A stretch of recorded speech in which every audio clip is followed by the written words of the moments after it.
Bismillahirrahmanirrahim. Assalamualaikum warahmatullahi wabarakatuh. Waalaikumsalam warahmatullahi wabarakatuh. Selamat pagi anak saudara semuanya, baik yang dari di rumah dan yang terbuka hari ini bertemu lagi sama kita. Woi, tetap buka dong. Kelas Iya. 6. Nah, anak saudara, kemarin kita telah belajar subtema 2 PB1 itu tentang mencangkok kan? Iya. Nah, mencangkok itu terus apa saja pengembangan vegetatif buatan Adina mencangkok, Tek.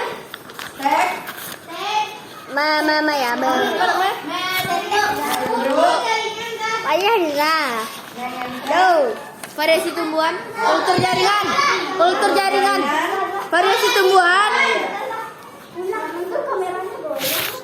jangan mepet. Dan selanjutnya Ya, goyang dong. kemarin juga ada di halaman 72 72. laporan terdiri dari 5 tahap. Apa saja tahap-tahapnya? Pertama, menentukan topik dan tema. Yang kedua, menyusun kerangka laporan. Yang Ketiga, mengumpulkan data. Yang keempat, mengembangkan kerangka laporan. Yang kelima, menentukan judul. Itu kayak itu cara buat laporan. Oh. Nah, ini contohnya, bisa antum lihat contohnya. Laporan pengamatan semut. Semut aja dilaporkannya. Astagfirullah. Judulnya dicontohkan pengamatan semut. Waktunya hari Jumat 14 Februari 2018. Tempat Rumah Salman. Nama pengamat Salman dan Jono. Kelompok emak kelompok emak. Kelompok emak. Alat dan bahan kaca pembesar. Jadi itu pakai kaca pembesar alatnya kan untuk melihat semut. Dia mau mengamati semut tuh pakai alat. Nah, hasil pengamatan, semut adalah hewan serangga memiliki banyak jenis. Semut dikenal sebagai serangga sosial karena hidupnya berkoloni dalam sarang-sarang yang teratur, beranggotakan ribuan semut. Anggota koloni terbagi menjadi semut pekerja, semut penjaga, semut penjantan, dan ratu semut. Nah, itu. Jadi semut aja ada ratunya. Hebat, dia hebat. Nah, ukuran Dia tubuh tidak semut konflik. relatif kecil, tapi ia mampu menopang beban dengan berat yang jauh lebih besar dari berat badannya sendiri. Tubuh semut terdiri dari 3 bagian, yaitu kepala, dada, dan perut. Itu mana Semut kakinya? memiliki 2 antena di bagian kepala. Ya, pernah lihat antena semut? Pernah. Pada beberapa jenis memiliki sayap pada punggungnya. Itu yang semut yang terbang-terbang dekat lampu itu mah. Ratunya mana ratunya? Semut memiliki kerjasama yang tinggi satu sama lain. Walaupun memiliki penglihatan yang buruk, mereka menggunakan antena sebagai alat berkomunikasi satu sama lain. Nah, itu untuk komunikasinya itu.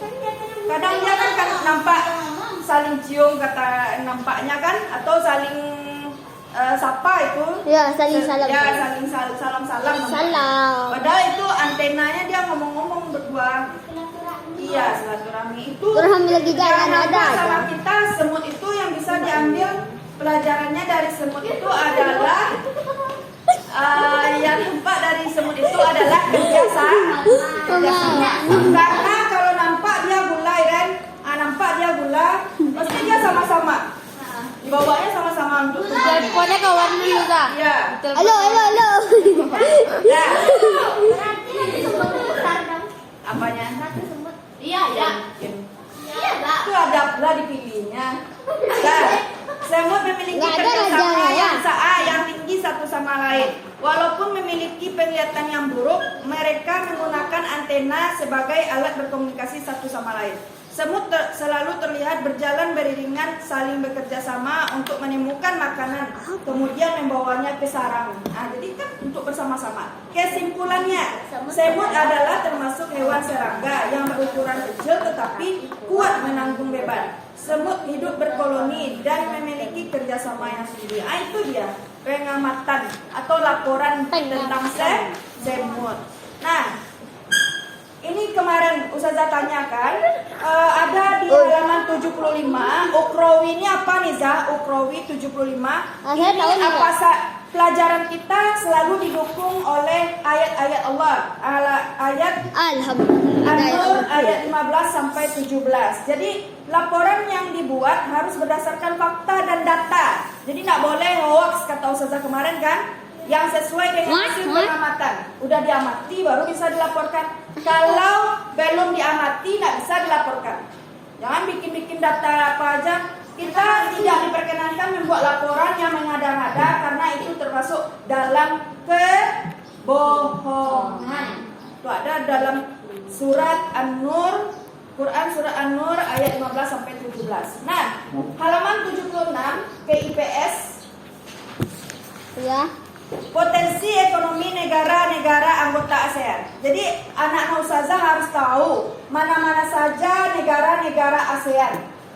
Brunei Darussalam, Filipina, nah, Indonesia, Kamboja, Laos, Malaysia, Myanmar, Singapura, Thailand, Vietnam. Nah, itu beda-beda dia. Apa saja potensinya? Brunei Darussalam memiliki pendapatan per kapita tertinggi karena gas alamnya.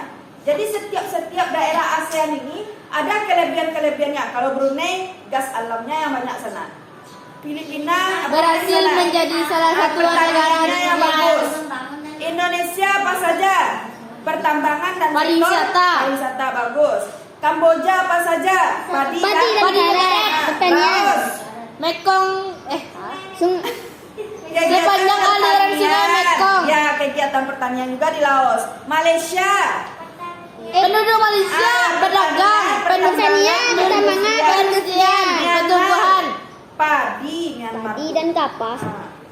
Singapura negara paling maju di kawasan ASEAN. Karena dia kecil.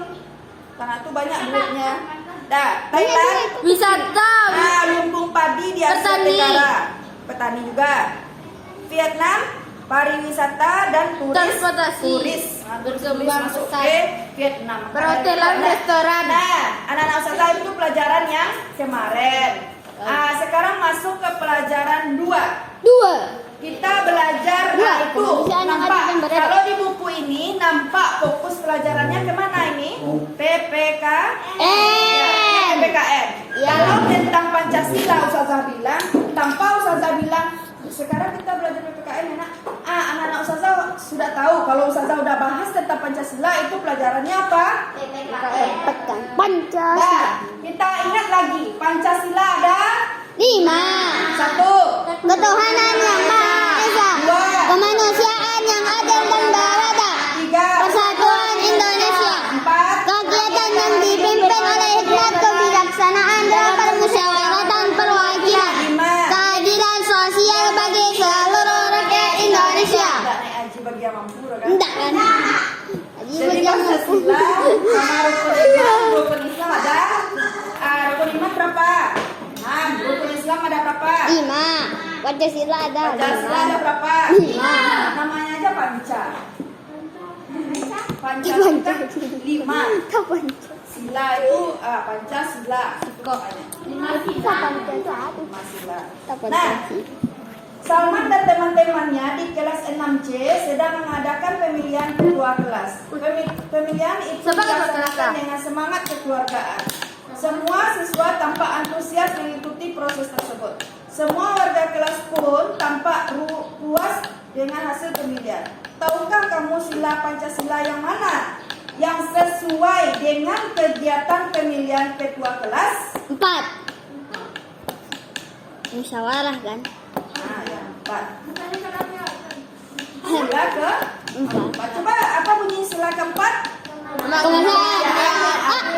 Kegiatan yang dipimpin oleh hikmat kebijaksanaan dalam permusyawaratan perwakilan. Tapi udah waktu itu di Zoom kita Pak mah. Memang. Ya. Jadi permusyawaratan itu terletak pada sila ke-4.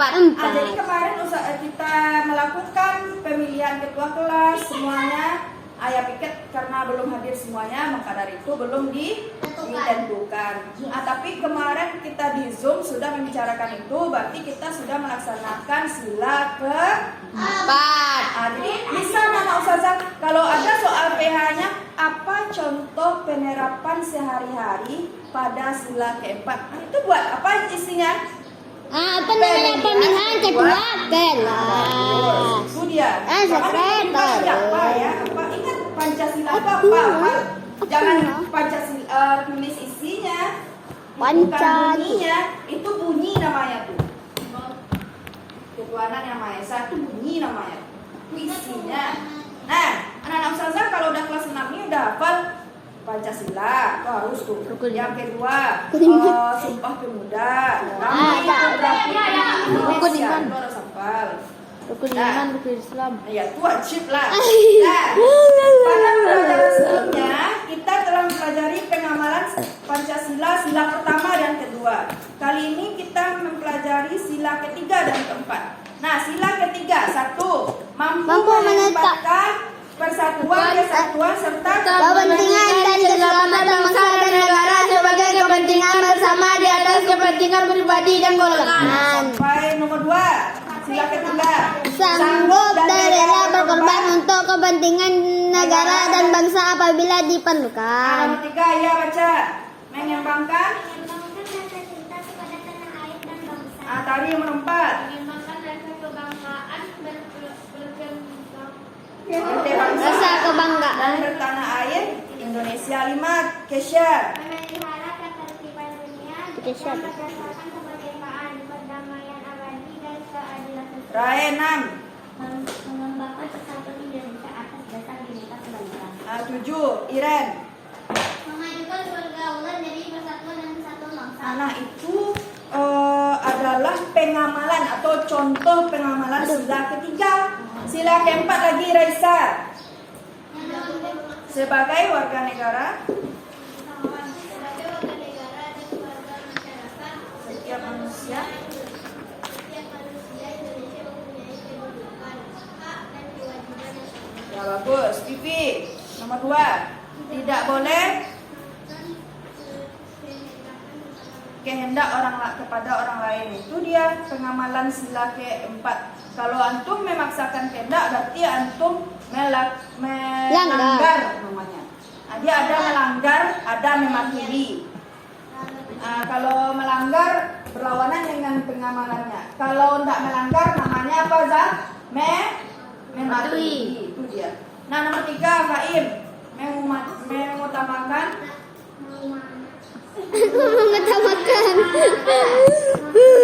dalam mengambil keputusan untuk kepentingan bersama. ya 4, Zaki. musyawarah untuk mencapai mufakat diliputi oleh semangat kekeluargaan. Bagus. Nomor 5, Faid.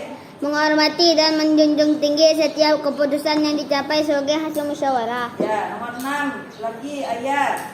Dengan itikat yang baik dan merasa tanggung jawab menerima dan melaksanakan hasil keputusan musyawarah. Nah, nomor 7, Tari. Dalam musyawarah diutamakan kepentingan bersama di atas kepentingan pribadi dan golongan. Nah, nomor 8, Kesha.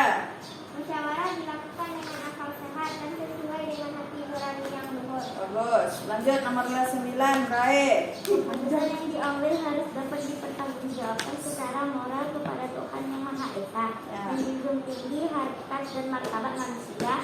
Nilai-nilai kebenaran dan keadilan mengutamakan persatuan dan kesatuan dari kepentingan bersama. Nomor 10, Iren. Memberikan kepercayaan kepada wakil-wakil yang dipercaya untuk melaksanakan Nah, terima kasih ya anak ustazah. Itu contoh pengamalan sila ketiga dan keempat. Nah, nanti antum di kelompoknya masing-masing berdiskusi halaman 81. Ya, langsung aja ke sini. Tapi kalau misalnya bukunya penting, itu di buku latihan aja. Catatan latihan digabung ya, Nak. Nah, selanjutnya halaman 82 itu juga latihan nanti. Ustazah periksa 1 sampai 5. Gimana dah? Dibuat soal, isi pilih salah satu isi. Gimana dah? Di buku latihan saja. Mantap. Dah. Nah, tunggu dulu, belum lagi. Ini halaman 84 kan matematika. Matematika kan belajarnya sama Ustazah Nori. Jadi kita skip. Lanjut ke halaman 88. Lagi-lagi pelajaran kita tentang laporan. Kalau tentang laporan pelajaran kita berarti tentang IPS. B. Indo. Bahasa Indonesia. Kalau Indo. tentang laporan, ide pokok, Ide paragraf pokok. itu bahasa Indonesia yang sudah bahas. Nah, sekarang ulang lagi pelajarannya di bahasa Indonesia tentang laporan lagi. Nah, Betul, itu kan betul. anak ustazah, maka dari itu supaya bisa cepat pelajaran kita, ini lagi yang dibahas. Maka dari itu kan udah ustazah bahas ini. Udah ustazah bahas. Jadi di skip, tapi ustazah ulanglah sekilas. Laporan hasil pengamatan tanaman melati. Tadi ya pengamatan semut, sekarang tanaman melati lagi. Jadi anak-anak ustazah nanti bisa melaporkan pengamatan sesuatu apapun yang bisa antum amati. Coba lihat di sekitar kita banyak. Mau mengamati pohon, boleh. Mengamati pohon belimbing. Apalagi mengamati serangga, boleh. Kalau dapat, jangan serangga udah terbang pergi melayang, antum amati gimana cara itu hoak antum berarti. Hoak. Dia yang bisa kita lihat, bisa kita raba, kita pegang. Jadi pelajaran kita tadi adalah tentang pengamalan Pancasila. Pengamalan Pancasila. Sila keberapa? 3 dan 4. Sila ketiga dan keberapa? Fokus. Fokus. Itu tadi yang telah kita baca bersama-sama. Lanjut kita pelajaran laporan. Laporan itu pelajarannya bahasa Hasil Indonesia. pengamatan Nah, tanaman melati. Objek pengamatan. Coba baca Zaki. Objek pengamatan. Laporan hasil. Laporan hasil pengamatan tanaman melati. Ya. Objek pengamatan tanaman melati. Ya, Hasil buat. pengamatan.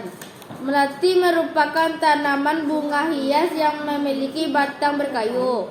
Tanaman melati biasanya hidup di perkarangan rumah. Tanaman melati memiliki bunga yang indah dan harum sehingga banyak dijadikan hiasan pada berbagai kegiatan di masyarakat kita. Bunga melati mempunyai bentuk mahkota yang sederhana. Bunga melati biasanya berwarna putih dan mengeluarkan aroma yang wangi. Susunan mahkota bunga melati menyirip dan berhadapan, terdiri dari 7 mahkota berlapis-lapis sehingga berbentuk datar. Pada bunga melati tidak ditemukan kelopak bunga. Anak-anak ustazah, ini ada berapa paragraf? 2. Bagus. Setiap paragraf itu punya apa dia, anak? Ide pokok. Berarti ide pokok itu ada berapa, anak? 2. Nah, maksudnya satu paragraf berapa ide Satu. pokoknya? 1. Bisa saja ide pokok itu terletak di awal kalimat, bisa di tengah, bisa di akhir. Tapi pada umumnya biasanya terletak di awal. Di awal kalimat. Lebih banyak di awal kalimat. Paragraf. Nah, kita lihat ide pokok apa yang kalian dapatkan dari teks laporan yang dibacakan tadi. Ide pokok dari laporan pengamatan tadi adalah paragraf pertama. Melati adalah tanaman bunga hias. Yang kedua, Ciri-ciri bunga melati. benar.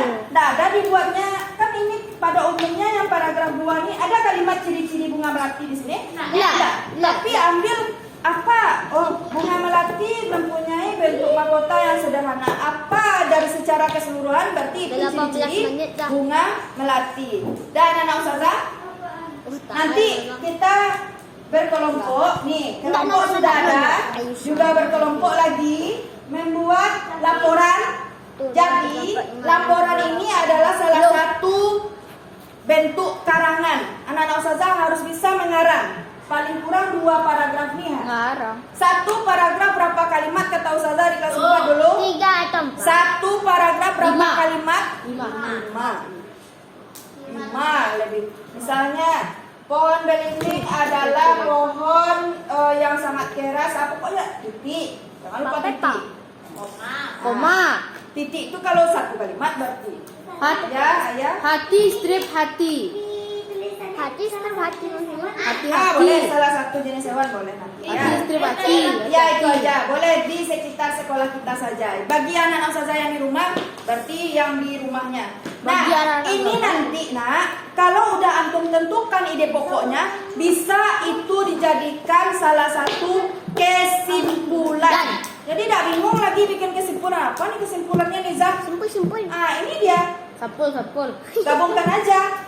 Melati adalah Ya, tanaman bunga ya. hias. Ciri-ciri bunga melati ini. Nah, terjadi bikin kesimpulan itu. Jadi nanti bikin laporan salah satu jenis hewan, kelompok-kelompok nih. Habis itu berapa paragraf harus dibuat? 5. 2 paragraf, 5 terserah. Banyak 5 tuh. Bagus. Banyak kalau lah. 5. Iyalah. 5 Iya tuh. dong. 5 ya. Iya dong. Nah, habis itu paragraf ini 3 dicontohinnya.